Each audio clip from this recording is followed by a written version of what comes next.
Closing today's program by bringing policy to the scale of everyday life and shifting our focus on how equality, clean air, and livable neighborhoods make freedom tangible to build consent for the choices that democracies must make and the probability at most democratic level of our societies, our communities and our cities.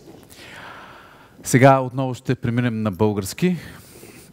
На сцената вече с нас са кмета на София господин Васил Терзиев, архитект Елица Панайотова и разбира се нашия колега Калина Цолова от Центъра за изследване на демокрацията, която ще помогне и ще води тази дискусия. Калина, таймерът вече тече. Сигурен съм, че ще имаме много въпроси от публиката. Моля, отново използвайте QR-а, за да се включите в днешния диалог. Калина, имаш думата. Благодаря ти. Здравейте и добре дошли на тези, които сега се присъединяват и благодарим на тези, които са с нас от сутринта. Денят е дълъг и нашия панел ще бъде много интересен. Не сме го сложили в края на програмата, защото е най-маловажен, именно защото той обединява всички теми, за които говорихме днес. Зумвайки от макро към микро, а именно сега ще разгледаме каква е ролята на градовете, за да подсигурят климатична сигурност, социална равнопоставеност на техните граждани. И също ще споговорим и за доброто управление, което се характеризира с последователност, отчетност, предвидимост. Това са принципи, за които и демокрацията говори, така че директно идвам на въпроса. Господин Терзиев, първо към вас. Гражданите често изпитват ежедневни неудобства от услугите, които общината понякога предоставя, и липсата на достъп до качествени обществени услуги е тема на разговор от много време. Бихте ли могли да ни дадете конкретни примери за промени в управлението на града, които предвиждате или които в момента изпълнявате? Едно от предизборни... Първо, добър ден на всички, благодаря за поканата. Едно от предизборните ни обещания беше да направим всичко възможно да няма райони и хора втора ръка.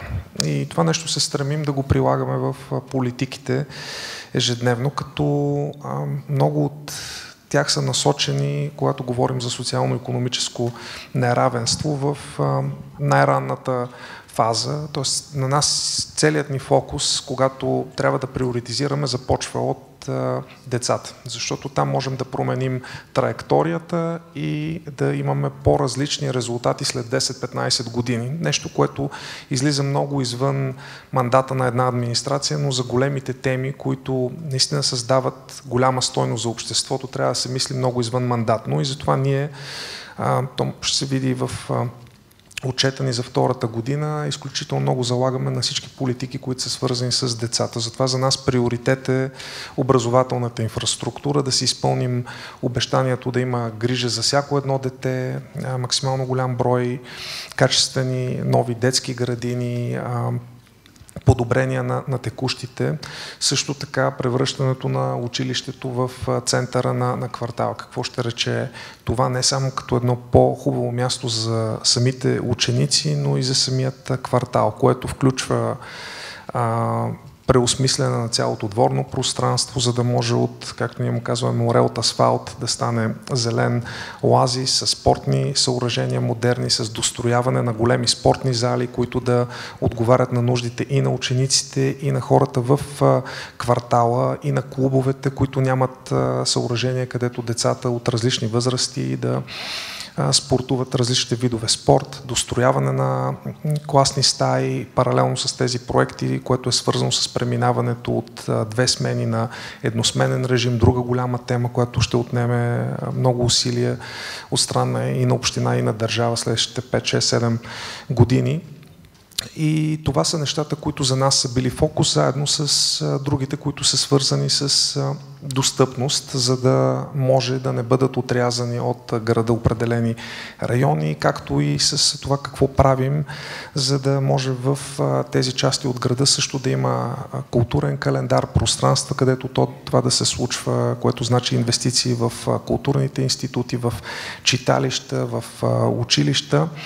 И по този начин ние наистина да имаме един свързан град, където всеки един има достъпност до качествено образование, до зелени площи, където да прекара време с децата, до условия за спорт и общата ни тема, която е свързана и ни касае всички, чистият въздух, за който госпожа Панайотова ще говори със сигурност. Така че нашите политики са насочени към това да започнем от най-малките и да вървим към всичко, което ни обединява. И това включва образователна инфраструктура, пътната инфраструктура, достъпност и зелени системи, като ние много пъти сме говорили за достъпността до планината, инфраструктурата, която е необходима, зелените коридори, зеления ринг, друг голям инфраструктурен проект, който смятаме, че ще промени въобще много от навиците на софиянци и отново е дългогодишен и изисква усилията на много страни.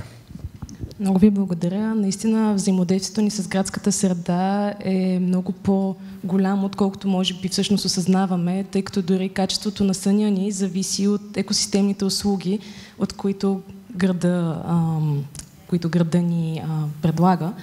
И именно за това искам да насоча разговора сега към един от компонентите на околната среда, който получава все по-активно внимание в медиите, именно атмосферния въздух.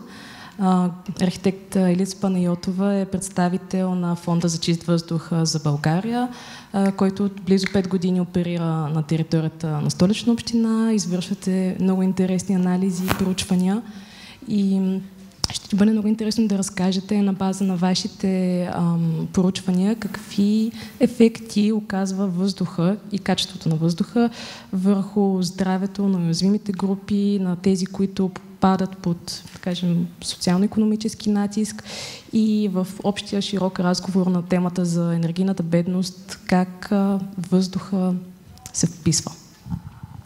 Благодаря ви много за поканата и за възможността да поставим темата за въздуха в фокуса на демокрацията и на правата на всеки един от нас.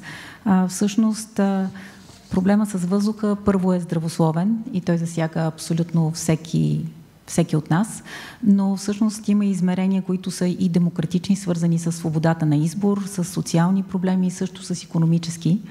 Затова нещото, което фонда се опитва да направи с помощта на администрацията, е да фокусира върху най-засегнатите от замърсяването на въздуха и това са общностите и хората, които имат най-малко избор.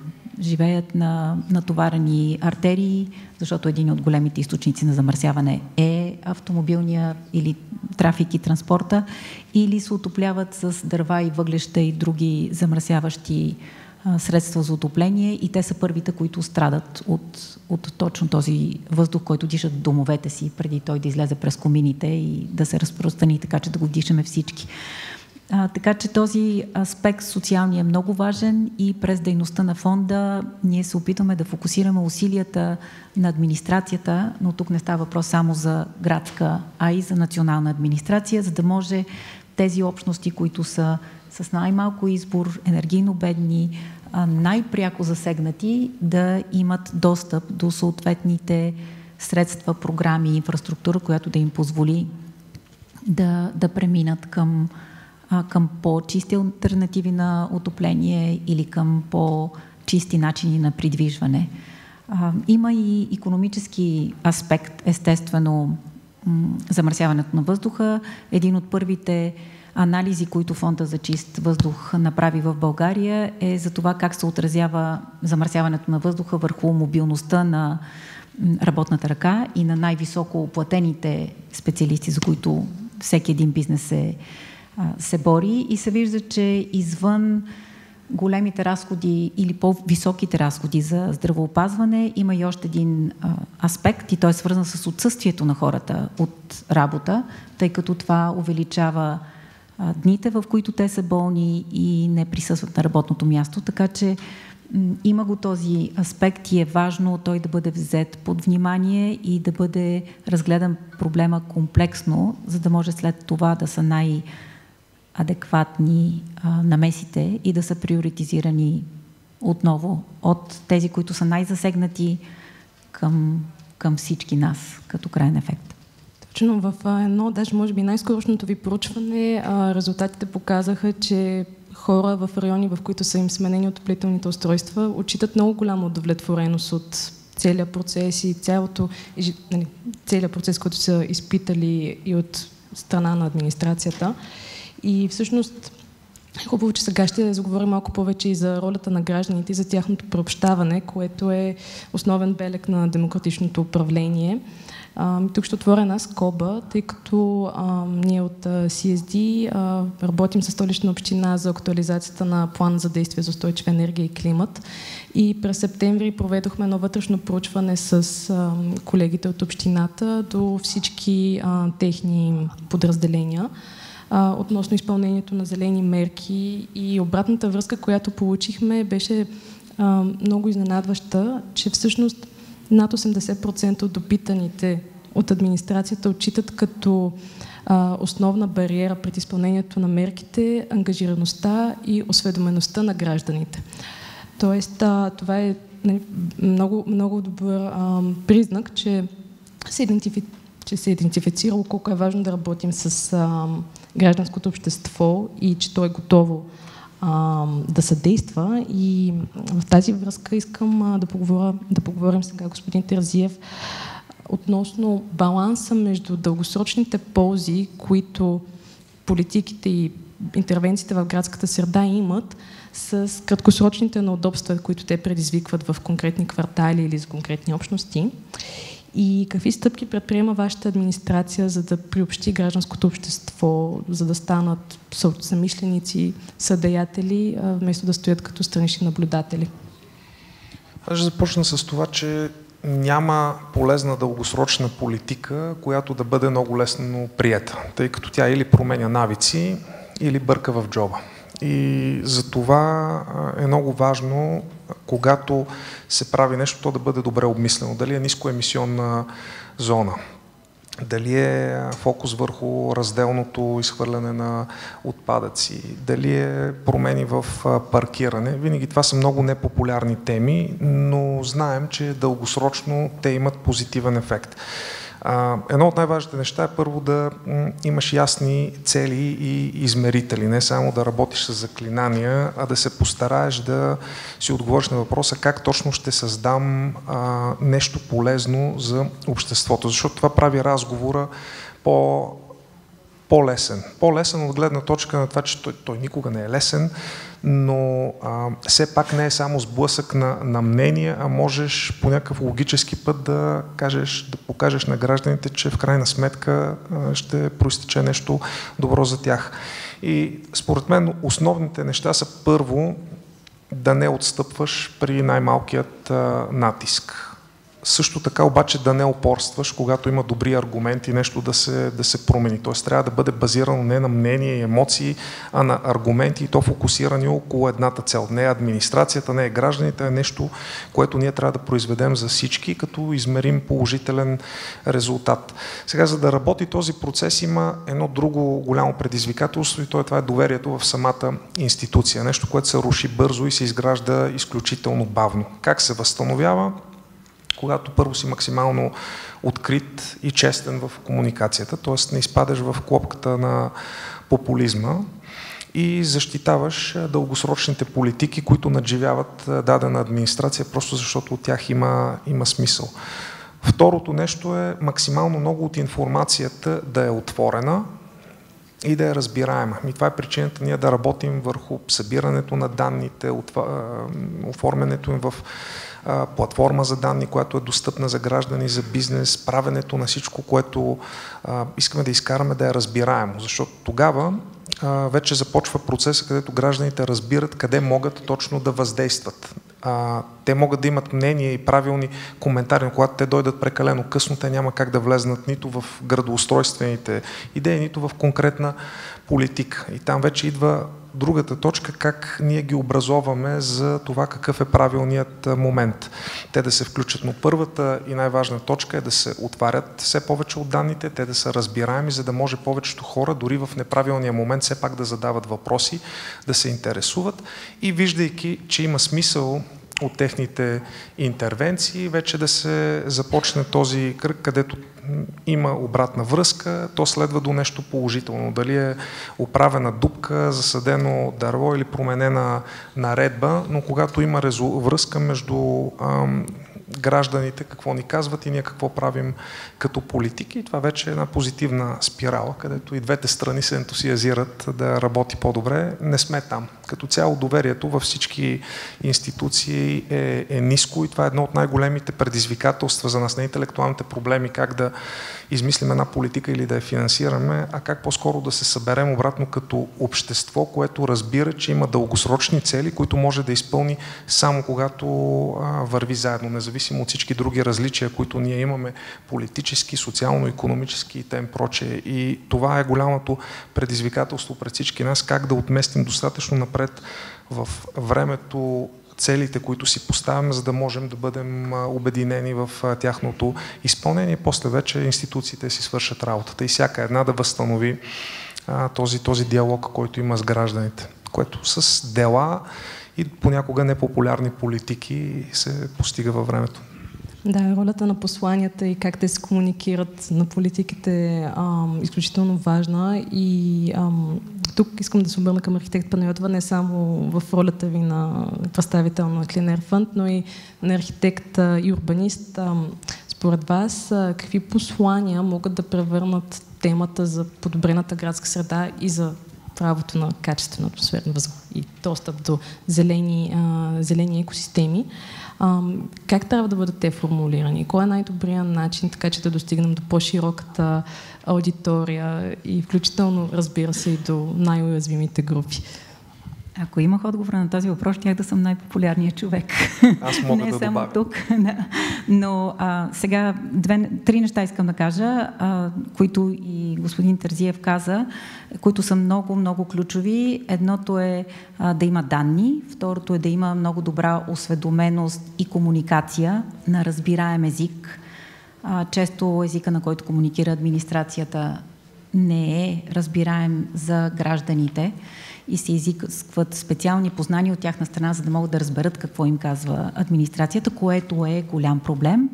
И третото нещо, след като хората са информирани и те разбират каква е целта, е да има мерки и политическа воля и да има действия. Те обикновено са точно тези непопулярните, но когато диалогът е протекал нормално, има обмен, чути са хората и те са имали възможността да изразят тяхното мнение, тогава вече и решенията са много по-адекватни и самите мерки са направени по начин, по който да бъдат приети по-добре и са направени с график във времето. Така че, ако трябва конкретно да отговоря, начина е да се видят кои са различните групи, как определена мярка засяга по различен начин всяка тази група, да се чуе мнението и това често за точно този процес са необходими така наречените медиатори. Не винаги общината може директно да комуникира, не винаги ще бъде приета добре от хората като комуникатор, но това не е проблем, просто трябва да бъде отчетено и да се намерят формите и организациите, които могат да бъдат този медиатор и да сложат на една маса всички тези страни, което всъщност прави и фонда за чист въздух, за да може този процес след това да е предвидим, ясен, всички да знаят защо се прави и да участват в този процес активно. А обединяващото нещо и това, което много лесно може да бъде като мотиватор, е да е ясно, че здравето на всички е един от основните приоритети, благоденствието на всички хора в този град е друг приоритет и когато всички са включени по пътя за постигането на тази цел, проблемите и търканията и опозицията е много по-малка. Аз само исках да добавя, че много по-добре работи, когато е ясно на лично ниво защо нещо е добре. Всички знаем, че чистият въздух е нещо хубаво. Ама колко хубаво? Ако го обясниш, че ако направим това, ще живеем средно 3 години по-дълго и децата ти и внуците ти няма да имат астма и половината от тях, е доста по-разбираемо, отколкото трябва да бъде чист въздух. Същото важи, трябва да рециклираме. Когато го кажеш така, да, хубаво, те в Западна Европа го правят, май е модерно. Обаче като им го обясниш през това колко ще им струва, ако не почнем да го правим, т.е.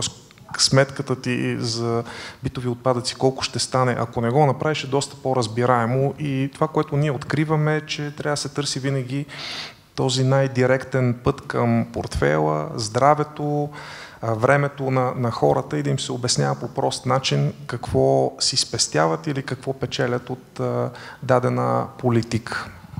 Тоест как създаваме стойност, а не как просто правим нещо. Тоест да избягаме от правенето, а да се фокусираме върху създаването, към това, което казах по-рано, на конкретни, позитивни, крайни резултати за тези, за които са ни избрали.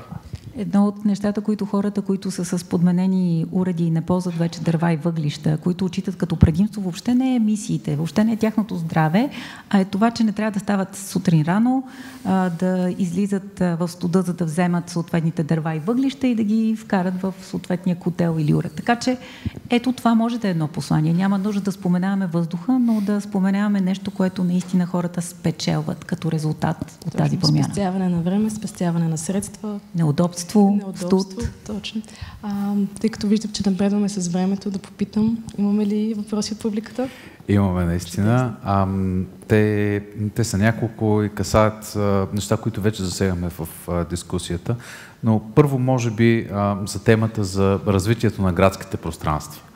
На съществуващите такива, които е относително по-лесно да доразвием в диалог с гражданите, като например проекта за така наречения квартал, тук е едно близко каре, мисля, че повечето граждани знаят за какво говорим, така и за подобни градски пространства, които липсват в някои квартали, примерно на Стирски ливади, Запад, Кръстова вада и така нататък. Какво могат гражданите от една страна да изискат общината и от друга страна какво общината може да даде в отговор в една вече заварена среда, където възможности са доста ограничени. Много пъти за квартали като Кръстова вада, Манастирски ливади, това, което можем щедро да дадем извинения, но това не помага много на гражданите.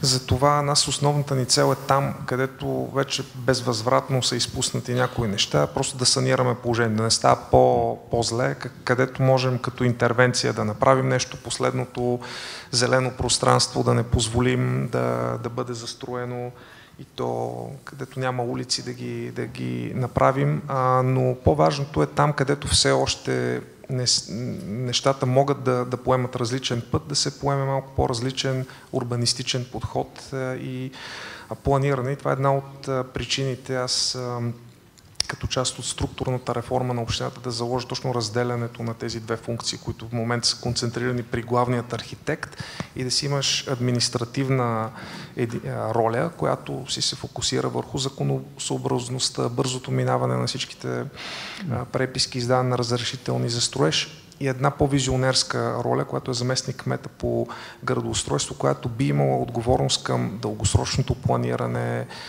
това да имаме качествен общоустройствен план. Там е многото работа и с граждани, граждански организации, с отделните професионални съсловия, защото това е основата на всичко и после качеството на процеса, който е свързан с плановете.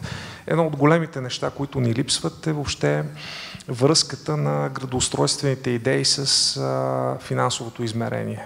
И това трябва тепърва да го създаваме, така че когато ти имаш някакви идеи за бъдещето, те са подплатени и с необходимите ресурси да се случат, защото дали е устройствен план за един квартал или за общия устройствен план, той има финансови измерения, има ангажименти на много страни, които трябва да се случат във времето. И ако искаме да бъде хубаво, трябва да имаме дългосрочен подход, който е сигурно, че е подплатен от към ресурси и където вече се въвеждат съвсем различни подходи от към параметрично планиране, така че да бъде балансирана територията както трябва, както и въвеждането на някои други неща, за които съм говорил, като фонд благоустройство, за да може да обърнем въобще модела, където той се води от инвеститорите, всеки прави каквото иска, после дарява когато може или когато му поискат път, канализация или нещо друго, към това ние да планираме цялата територия, да има финансовите инструменти, с които да я реализираме и да не се излиза извън тези параметри, които са заложени, за да може тя да бъде, да има необходимия баланс. Защото ние, когато говорим за презастрояване, то не е от към плътност на колко човека има на квадратен метър, от това, че територията не работи правилно. Т.е. липсват компоненти, за да бъде качеството на живот на нужното ниво. И това се избягва с по-дългосрочно планиране, по-качествено и с обезпечаването. Не трябва да забравяме, че градоустройството е инструмент за правене на политики. И е много важно това да бъде осъзнато и да бъде ползвано по подходящ начин. Другото нещо, което е важно да знаем всички ние като граждани, е, че сигурността на един град е също много важен елемент, особено през призмата на днешното събитие. Но в тази сигурност зелената система е критична инфраструктура, която градът трябва да не само запазва, а и развива. И когато осъзнаем ролята на зеленината като елемент за не само нашата сигурност, но за елемент за справяне с наводнения, за елемент за справяне с високи температури през лятото, с замърсяване на въздуха като транспортен коридор, като социален елемент, тогава нашето отношение към тази зелена наистина трябва да бъде различно и нашата активност по нейното опазване и развиване също. Другото нещо, което е много съществено да знаем, за да сме по-активни и, как да кажа, адекватно и в една и съща посока активни граждани, е, че в град с население над 1,5 милиона вече души, какъвто е София, няма как ние да имаме всеки един човек да се придвижва със собственото си превозно средство на 4 колела и че публичната инфраструктура не може да обслужва частни нужди. И оттам също стратегическо мислене трябва да имаме в посока как преразглеждаме мобилността в София. И това е свързано и с правилата за паркиране, защото в много градове, би казал във всички големи градове по света, политиката е една и съща, демотивира се притежаването и ползването на автомобил за придвижване и това е нещо много важно, което ние трябва да повтаряме и да знаем, за да може да проектираме средата адекватно, да планираме дългосрочно мерки и след това да са много по-лесни краткосрочните ограничения, които трябва да сложим на масата. Благодаря, Елица. Благодаря ви. Имаме още въпроси? Имаме, да. Всъщност и двамата казахте изключително важни неща и ще си позволя да си хвана по един аспект от отговорите на двамата ви. Да, стратегическо мислене и да, визионерство. И това ме подсеща за една всъщност стратегическа визия, която предходната администрация на госпожа Фандъкова подкрепи, разви, в последствие някакси, може би, липсваше политически капитал или политическа воля за прилагането й. Тази визия беше съпроводена и с планове конкретни за нейното прилагане. Тя е обвързана именно с събирането на данни, с по-близка комуникация с гражданите, разглеждане на нуждите, на конкретните потребности и на възможностите. Работи ли вашата администрация по някакъв начин в линия с тази визия, която тогава беше развита, или по-скоро вярвате, че ни е необходима нова визия за София през 2050 година? Не, аз не вярвам, че летоброенето започва с който и да било човек и администрация. По-скоро аз работя точно в обратната посока. Всяко едно нещо, което е добро като идея, да намерим път към неговата реализация. Много от тези идеи, те са си останали като идеи, но ние търсим начин да ги надградим като данни, като политики. Аз не мисля, че би трябвало, който и да било, аз прямо госпожа Фандъкова или този, който би дошъл след мен, да има различно мнение дали трябва София да остане един от най-зелените градове, дали трябва да бъдем изключително чувствителни към водният ресурс и тези 25-30 реки, всяка една капка да я пазим, особено предвид на климатичните промени, които имаме. Така че от тази гледна точка ние се стремим като администрация да надграждаме всички добри практики и проекти и където виждаме нужда от някаква друга интервенция, както е примерно за училищата, просто да добавяме ние нашият отпечатък към развитието на града и в същото време, където нещо не работи, да не го продължаваме. Това, което аз мога да кажа през погледа на чистия въздух, всъщност Фонда за чист въздух работи и с предишната администрация и с тази администрация еднакво успешно, защото това е тема, която засяга здравето на всеки един от нас. Така че това е надпартийна, надполитическа, нададминистративна тема. И това, което може да кажем и е важно да се знае, е, че въвеждането на нискоемисионните зони стана с решение на предишното управление на общината с подкрепата на гласовете на опозицията и сега се очаква да се случи същото, защото тези нискоемисионни зони трябва да се развиват. Вие знаете, че от 2029 година забраната за горене на дърва и въглища ще обхване територията на цялата община и всички тези мерки, които наистина нямат дискусия и нямат политически аспект към тях, са над партийни, над конкретна администрация и те продължават да се развиват в една и съща посока и това е нещо, което е най-съществено и важно. Благодаря и на двама ви, тъй като времето ни свърши, но бихме искали поне по още едно финално изречение, ако искате, тъй като говорихме за образование, за развитие на градската среда, зелената система, климатичните промени, адаптацията на града, въпреки че много лекичко, но не е сега фокуса. И не трябва да забравяме, че в София живее 20% от населението на България и се произвежда 43% от брутния вътрешен продукт. Тоест, има много повече предизвикателства, през които трябва да преминем, така че по една финална Точно реплика. Да надстроя това, което вие казахте, затова моля от все сърце, от името на всички софиянци, държавата да не бъде мащеха на София и да я подкрепя и в инфраструктурните проекти, и в всичко друго, което е свързано с зелени политики, където ние не можем като институция, колкото и хората да вярват в всесилния, всемогъщ кмет, да се справим. Така че моля държавата да си влезне в ролята чрез всичките министерства и да бъде един добър партньор, за да можем наистина за тези 20-25% от населението на страната да можем да направим възможно най-доброто. Това не е моя битка и на администрацията, това е битка за бъдещето на нашите деца и на всички хора, които живеят в този град. По време на цялата днешна конференция всички говорихме, че ако усилията са обединени и добре координирани, всъщност резултатът ще е много по-добър.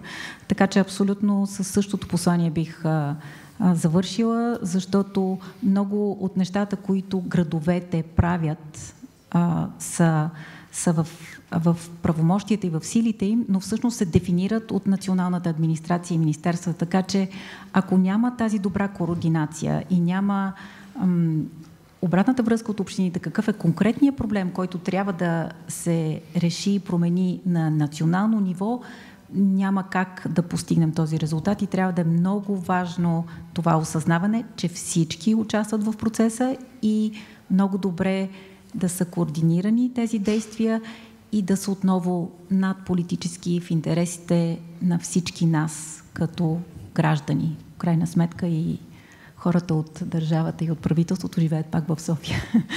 Така че пак за всички нас. Благодаря ви за участието. Време за аплодисменти.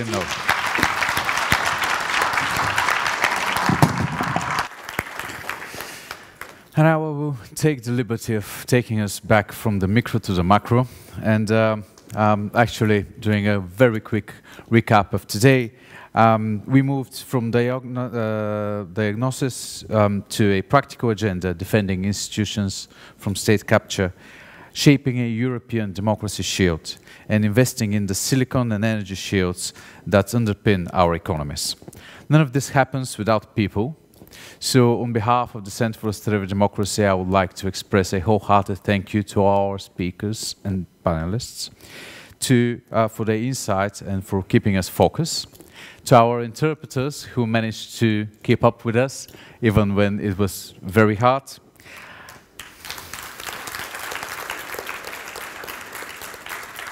For making the conversation accessible to everyone.